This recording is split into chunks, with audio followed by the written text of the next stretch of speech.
Hello everyone, आज की इस क्लास में मैं आपको एक इंग्लिश स्टोरी के थ्रू इंग्लिश पढ़ना और उसका ट्रांसलेशन सिखाने वाली हूँ। स्टोरी के माध्यम से इंग्लिश सीखने का जो सबसे मेजर एडवांटेज है वो ये है क्योंकि आप स्टोरी के माध्यम से सीखते हैं तो स्टोरी में आपका इंटरेस्ट बना रहता है और साथ ही साथ एक स्टोरी में कितने सारे नए word, sentence structures, phrases, idioms use होते हैं तो वो भी आपको जानने मिल जाते हैं। तो आज के इस पावर पैक लेसन के लिए अगर आप तैयार हैं तो ये वीडियो आपके लिए है। हेलो एवरीवन, मैं हूं सोनम, इन्फॉर्मेशन सेंटर में आप सभी का स्वागत है। तो चलिए आज का लेसन स्टार्ट करते हैं और देखते हैं आज की स्टोरी। तो आज की जो स्टोरी है वो है the result of greed. The result मतलब होता है परिणाम, ग्रीड का मतलब होता है लालच, लालच का परिणाम। Okay, so let's start. Once there was a farmer's wife. Once there was a farmer's wife. एक बार एक किसान की पत्नी थी। फार्मर मतलब किसान, और यहाँ पर अपास्ट्रोफी एस लिखा हुआ है जिसका मतलब होता है की, है ना। किसान की पत्नी, अमन्स डॉग, अमन का कुत्ता। तो अपास्ट्रोफी एस का मतलब होता है का या की। Okay, once there was a farmer's wife. एक बार एक किसान की पत्नी थी। हु वॉज वेरी ग्रीडी, जो कि बहुत लालची थी। Who was very greedy. जब भी हु का वैसे मतलब होता है कौन, बट जब भी who as a conjunction use होता है, दो सेंटेंसेस के बीच में यूज होता है, तो उसका मतलब होता है जो कि, है ना। किसान की एक वाइफ थी जो कि बहुत लालची थी। She was not content. Content या कंटेंट दोनों बोलते हैं इसको। She was not content. Content का मतलब होता है संतुष्ट। संतुष्ट का मतलब होता है जैसे अगर आपके पास जो भी है उससे आप खुश हैं तो मैं बोलूंगी आप संतुष्ट हैं, है ना। तो जो किसान की वाइफ थी वो कॉन्टेंट या कंटेंट नहीं थी। कंटेंट नहीं थी, वो संतुष्ट नहीं थी विथ व्हाट शी हैड, जो कि उसके पास था उससे वो संतुष्ट नहीं थी। हैव का मतलब होता है पास होना, और यहाँ पर ये उसका सेकेंड फॉर्म यूज हुआ है had. With what she had, जो उसके पास था उससे वो खुश नहीं थी। And always looked around for ways. Always looked around, वो हमेशा तरीके नए नए खोजते रहती थी to get more and more things, और ज्यादा नई चीजें पाने के लिए, ज्यादा से ज्यादा चीजें पाने के लिए वो हमेशा नए नए तरीके खोजती रहती थी। ठीक है, आगे देखते हैं। वन डे, एक दिन, a thief came to their house. एक दिन, थीफ का मतलब होता है चोर। ठीक है, एक दिन एक चोर उनके घर पे आया। देयर हाउस, देयर मतलब उनके घर पे आया। कम का यहाँ पे सेकेंड फॉर्म यूज हुआ है। स्टोरीज में हमेशा जो भी स्टोरीज होती है ना वो ज्यादातर पास्ट इंडेफिनिट टेंस में ही चलती हैं। वर्ब का हमेशा सेकेंड फॉर्म यूज होता है। 90% स्टोरीज हमेशा पास्ट इंडेफिनिट टेंस में ही बोली जाती हैं। तो जो भी आपके यहाँ पे आपको वर्ब दिखेगा ना उसका हमेशा सेकेंड फॉर्म ही यूज हुआ होगा। वन डे यानी एक दिन एक चोर उनके घर पे आया। द फार्मर्स वाइफ, किसान की पत्नी, वोक अप, किसान की पत्नी उठ गई। उसके बाद क्या हुआ? She took all the valuable things in her husband's house. Took का मतलब होता है लेना, है ना। She took all the valuable things, valuable का मतलब होता है बेशकीमती या कीमती।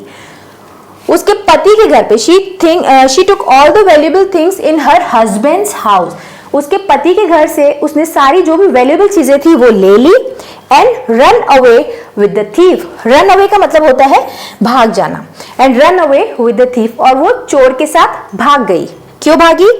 शी थॉट, उसने सोचा, he would be able to. Would be able to का मतलब होता है लायक होना, यानी उसने सोचा ये जो चोर है वो लायक होगा। किस चीज के लायक होगा? To give her all the costly things. उसको सारी महंगी चीजें, कॉस्टली का मतलब होता है महंगी, वो सारी महंगी चीजें उसे देने के लायक होगा। Which her husband could not bring for her. Which यानी वो सारी चीजें देने के लायक होगा जो कि उसका पति, हर husband, could not bring for her. Bring का मतलब होता है लाना। उसने सोचा कि ये जो चोर है वो उस लायक होगा, यानी वो समर्थ होगा वो सारी महंगी चीजें उसे देने के जो कि उसका पति उसके लिए कभी नहीं ला पाया। आगे अभी तक स्टोरी समझ में? आगे की स्टोरी देखते हैं। उसके बाद क्या हुआ? They reached a river side. Reach का मतलब होता है पहुंचना। तो यहां पर मैं मीनिंग्स लिख नहीं रही हूं, मैं आपको वर्बली बता दे रही हूं। अगर आप ध्यान से सुनेंगे तो भी काफी वर्ड्स आपके दिमाग में बैठ जाएंगे, पर अगर आप नोट्स मेंटेन कर रहे हैं तो आप स्पेलिंग्स लिखते जाइए या वोकैबुलरी लिखते जाइए। मैं सारा लिख नहीं रही हूं, अननेसेसरी टाइम वेस्ट होगा। ठीक है, तो क्या हुआ इसके बाद? वो दोनों जो चोर है और किसान की पत्नी है वो रिवर साइड पर पहुंची। रिवर साइड मतलब नदी के किनारे पहुंचे। And had to go across, across का मतलब होता है के पार जाना, और उन्हें पहुंचने के बाद उन्हें नदी के पार जाना था। ठीक है, फिर क्या हुआ? द थीफ सेड, चोर ने कहा, किसको कहा? किसान की पत्नी को ऑब्वियसली। चोर ने कहा she would have to take off her jewellery, she would have to, उसे करना पड़ेगा क्या? Take off. टेक ऑफ का मतलब होता है उतारना, उससे उतारनी पड़ेगी अपनी ज्वेलरी, उसने जो भी गहने पहने हुए हैं उससे उतारनी पड़ेंगी, एंड हैवी क्लोथ्स। चोर ने किसान की पत्नी को कहा कि उसे सारी जो भी ज्वेलरी, उसने हैवी ज्वेलरी और हैवी कपड़े पहने हुए वो उसे उतारना पड़ेगा, and give them to him, और उसे चोर को देना पड़ेगा, सो दैट, ताकि she might swim across easily, ताकि वो बहुत आसानी से नदी के पार तैरकर जा पाए। स्विम अक्रॉस मतलब तैरकर जाना। इसके बाद क्या हुआ? उसने फिर चोर ने क्या कहा? He would give her things to her, वो सारी चीजें उसे दे देगा, once they were on other side, एक बार जब वो दूसरे किनारे पर पहुंच जाते हैं। ठीक है, फिर क्या हुआ? She gave him all the valuable things, किसान की पत्नी ने सारी अपनी वैल्यूएबल जो भी कीमती चीजें थी वो चोर को दे दी, एंड वेटेड फॉर हिम, और उसके लिए इंतजार किया, टू कम बैक, उसके वापस आने के लिए इंतजार किया, and help her across the river, किसान की पत्नी ने चोर का फिर सारी वैल्यूएबल चीजें देकर उसका वेट करने लगी ताकि वो आएगा और उसे मदद करेगा नदी के पार जाने में। उसके बाद देखो क्या हुआ? While she waited, जब वो इंतजार करने लगी, जब वो इंतजार कर रही थी, while मतलब जब, a jackal came, jackal का मतलब होता है सियार। जब वो नदी के किनारे पर चोर का इंतजार कर रही थी, वहां पर एक सियार आया। a jackal came by, came by का मतलब ये कम बाय फ्रेजल वर्ब है, उसका ये सेकंड फॉर्म यानी पास्ट फॉर्म यूज हुआ है केम बाय। केम बाय का मतलब होता है किसी भी जगह पर शॉर्ट ड्यूरेशन के लिए विजिट करना। जब किसान की पत्नी नदी के किनारे पर इंतजार कर रही थी तो वहां एक टहलते टहलते एक सियार आया, carrying meat in its mouth, अपने मुंह में मीट यानी मांस का टुकड़ा लेकर। इट सेट डाउन, देखो यहां पर इट यूज हुआ है। अगर आप जनरली आप लिखते हैं ना स्टोरी तो आप बोलते हैं ही सेट डाउन। आप सियार के लिए या किसी भी एनिमल के लिए ही या शी यूज करते हैं, जो कि गलत है। जब भी नॉन लिविंग चीजें हैं तो उनके लिए और एनिमल्स के लिए आप इट सब्जेक्ट का यूज करते हैं। ठीक है, फिर क्या हुआ? It sat down to eat it, जो सियार था वो बैठ गया वहां पे वो जो मांस का टुकड़ा था उसे खाने के लिए। बट सडनली, सडनली का मतलब होता है अचानक। उसके बाद क्या हुआ? जब बैठा पर अचानक it's attention fell on a fish, उसका जो ध्यान था, सियार का ध्यान था, फेल ऑन अ फिश, मछली पर गिरा। फेल वैसे तो हम गिरा बोलते हैं, बट जब हम ऐसे यूज करते हैं ना, it's attention fell on a fish, तो इसका मतलब होता है जो सियार है उसका ध्यान मछली पर पड़ा, मछली की ओर गया। That was swimming close to the bank, जब सियार मांस का टुकड़ा लेके वहां पे बैठा था, खाने की तैयारी कर रहा था, तो उसका ध्यान एक मछली की तरफ गया जो कि दैट वॉज, मछली के लिए भी दैट यूज हुआ, that was swimming close to the bank, जो नदी के किनारे की तरफ तैर रही थी। Leaving the piece of meat on the bank, bank का मतलब समझ में आया ना आपको? नदी का किनारा। ध्यान जाने के बाद क्या हुआ? Leaving the piece of meat on the bank, फिर सियार ने वो जो टुकड़ा था ना मांस का उसको वहीं छोड़ते हुए, लीविंग द पीस, लीविंग का मतलब छोड़ते हुए, leaving the piece of meat on the bank, मांस के टुकड़े को किनारे पर छोड़ते हुए, ये जेरेंड है, जब आप वर्ब में आईएनजी यूज करके एज ए सब्जेक्ट उसे यूज करते हैं। Leaving the piece of meat यानी मांस के टुकड़े को छोड़ते हुए, ऑन द बैंक किनारे पर, the jackal ran after the fish, run after का मतलब होता है पीछे भागना, उसका पास्ट फॉर्म यूज हुआ है रैन आफ्टर। मांस के टुकड़े को नदी के किनारे पर छोड़ते हुए जो सियार था वो मछली के पीछे भागा। The jackal ran after the fish, मछली के पीछे भागा। It tried to catch it, एक मतलब ये सब्जेक्ट यूज हुआ है सियार के लिए।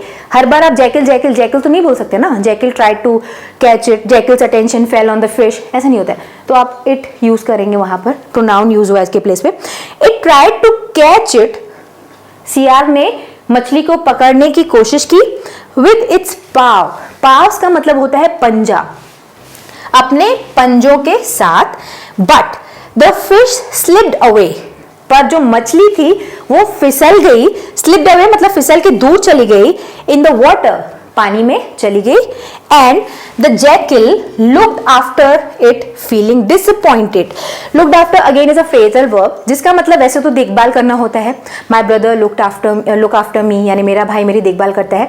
बट यहाँ पर लुक आफ्टर का जो सेंस है, जो यूज हुआ है जिस सेंस में, वो है ऐसे आखिरी तक देखते रहना है। दोनों मीनिंग होते हैं लुक आफ्टर के, यानी आप डिसअपॉइंट होकर, हताश होकर अगर किसी चीज को जाते हुए देखते हैं तो उसका मतलब होता है, लुक आफ्टर का मतलब होता है जाते हुए किसी को डिसअपॉइंट होकर देखना, ठीक है।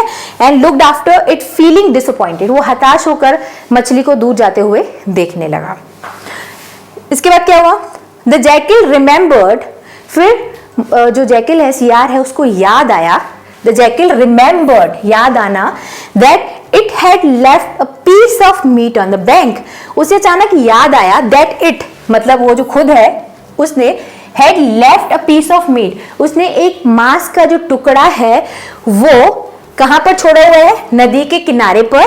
And came back to eat it, और उससे वो वापस वहां खाने के लिए आ गया। बट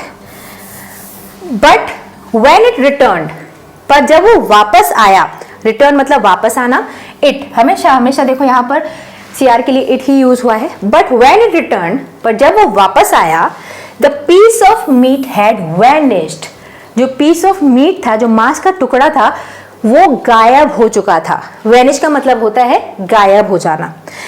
अ वल्चर, वल्चर का मतलब क्या होता है, गिद्ध, ठीक है।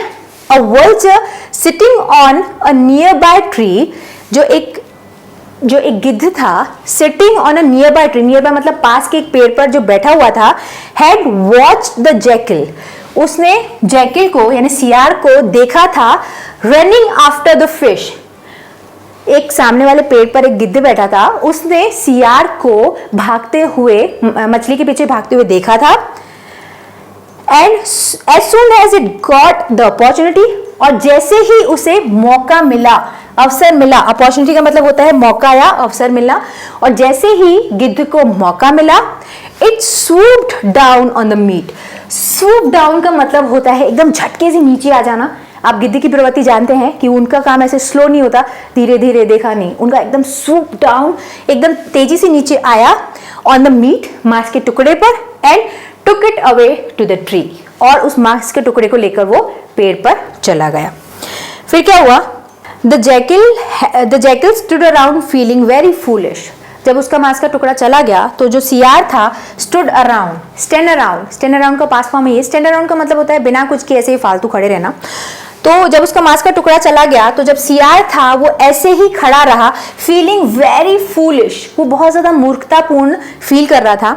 When he heard someone laughing, तब उसने किसी के हंसने की आवाज सुनी। व्हेन यहाँ पर ऐसे कंजंक्शन यूज हुआ है, वैसे व्हेन का मतलब कब होता है, पर जब ये दो सेंटेंसेस को जोड़ने के काम आता है तब इसका मतलब होता है तब। जैसे ही वो ऐसे खड़ा था, फूलिश, मूर्खतापूर्ण फील कर रहा था, तभी उसने किसी के हंसने की आवाज सुनी। It was the farmer's wife, ये किसान की पत्नी थी। Who had been watching the activity of the jackal, जो कि जैकिल यानी सियार की पूरी एक्टिविटी को देख रही थी। The Jekyll had seen her also earlier, यानी सियार ने भी किसान की पत्नी को देखा था, but had been busy getting its food, पर वो अपना खाने को अरेंज करने में बिजी था, तो उसने इस बात पर ज्यादा ध्यान नहीं दिया। फिर जैकिल बोलता है किसान की वाइफ को, why are you laughing lady, asked the jackal, तुम हंस क्यों रही हो लेडी यानी औरत, तुम हंस क्यों रही हो, ये जैकिल ने पूछा। आगे देखते हैं। इसके बाद क्या हुआ, at you my friend she replied, किसान की पत्नी ने जवाब दिया कि मैं तुम पर हंस रही हूं मेरे friend. What a fool you are, तुम कितने मूर्ख हो।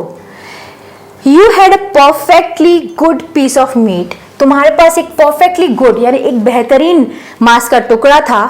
And could have had your dinner, और तुम कुड हैव मतलब ले सकते थे, योर डिनर तुम्हारा रात का खाना, कंफर्टेबली बहुत आरामदायक तरीके से, ऑन द रिवर साइड, नदी के किनारे पर तुम बहुत आसानी से अपने मांस के टुकड़े से अपना रात का खाना ले सकते थे। इंस्टेड, इसके बजाय, इंस्टेड का मतलब होता है इसके बजाय, you rain after that fish, आराम से तुम खा सकते थे, बट इसके बजाय तुम मछली के पीछे भागे। And now look what has happened, अब देखो ये क्या हुआ। You have lost the piece of meat, तुम्हारे पास जो मांस का टुकड़ा था वो भी तुम खो चुके हो। Which has been taken away by that vulture, जो तुम्हारे पास मांस का टुकड़ा था वो गिद्ध तुमसे ले गया। ऑन द ट्री देयर, उस पेड़ पर वो तुम्हारे मांस का टुकड़ा ले गया। And you haven't caught the fish either, you have not caught, caught का मतलब होता है पकड़ना, और तुम मछली को भी नहीं पकड़ पाए। ईदर, ईदर का मतलब होता है भी, ईदर या आइदर, इसका प्रोनाउंसिएशन दोनों होता है, और तुम मछली को भी नहीं पकड़ पाए। नाउ वी आर इक्वल, और अब हम देखो बराबर है। एंड वी, हम बराबर नहीं है। मॉक द जैकल, ये सब ऊपर का पूरा जो किस्सा था वो किसान की पत्नी बोल रही थी कि तुम्हारे पास इतना बढ़िया मांस का टुकड़ा था, तुमने सारा खो दिया, मछली भी हाथ नहीं आई। अब ये सारे के बाद जैकल क्या जवाब देता है? जैकल बोलता है, सियार बोलता है कि अब हम बराबर हैं। आरंट वी, आरंट वी मतलब है ना, आरंट वी, हम है ना, हम दोनों बराबर हैं। मॉक्ड, मॉक का मतलब होता है मजाक उड़ाना, हास्यप्रद तरीके से किसी को कोई बात बोलना। अब हम दोनों बराबर हैं, ये जैकल बोलता है।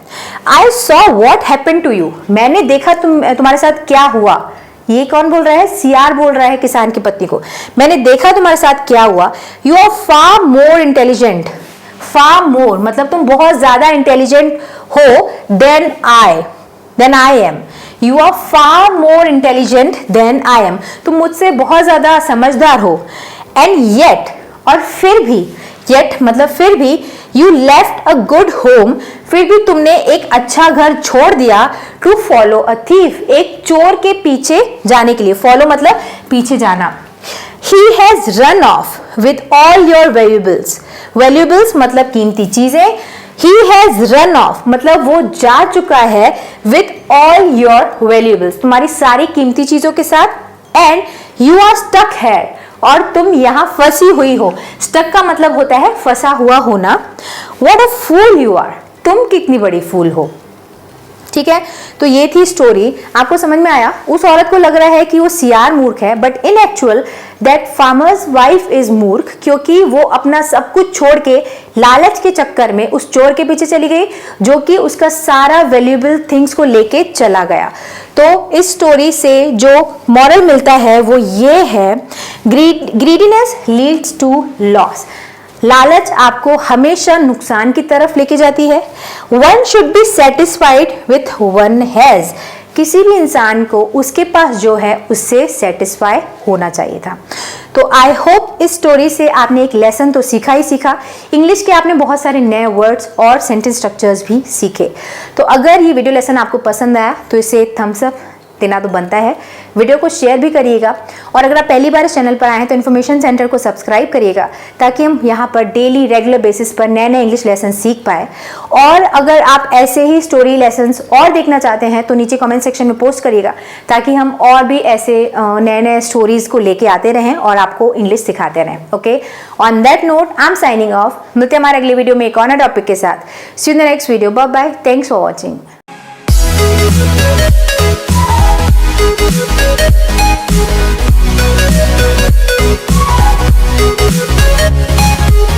We'll be right back.